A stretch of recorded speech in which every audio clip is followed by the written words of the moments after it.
So now we want to render out our separate elements in Maya, if we're working in Maya, to have each individual piece separated.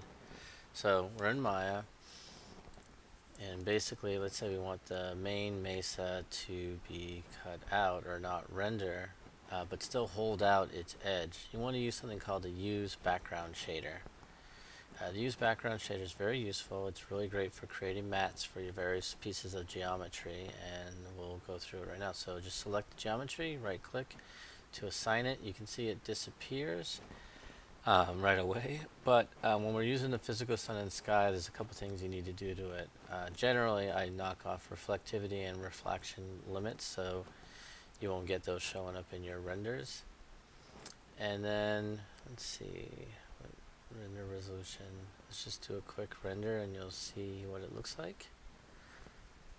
And basically the main mesa will not show up in the render, but the cutout for it, for the water line, will be, which is great. And even the castle, so you get that nice outline for your pieces for creating different elements. Now you can see here the main mesa. What I also had to do is under render, not render stats, it's visible, mental ray, you want to toggle off all 6 of those options.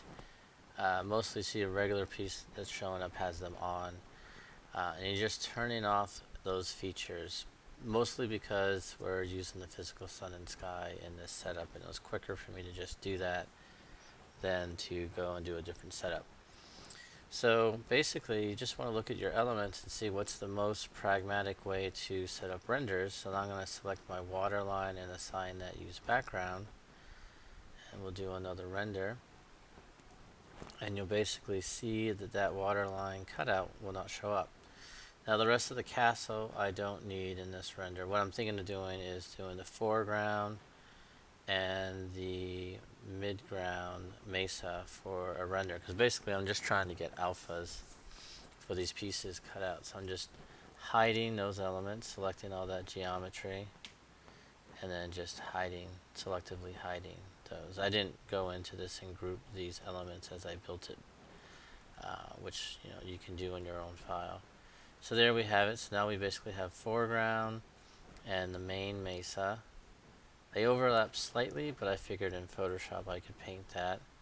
And now we'll do a render. Give it a second.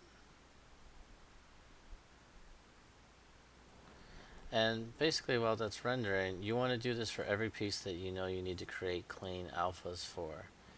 And it's basically just, it's a little bit of a working file. You just turn things on and off as you need it to generate each piece of the set that you want for the alpha.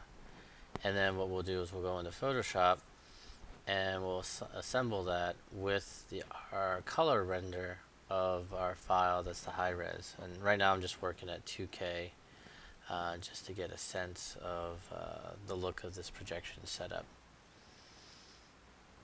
So here you can see, we got a nice cutout for the water line. These are the renders that I've done. So I've done that foreground main mesa. Let me shrink that down. I've done the main mesa and the background mesa, the water line. And now I'll just use these to do cutouts in Photoshop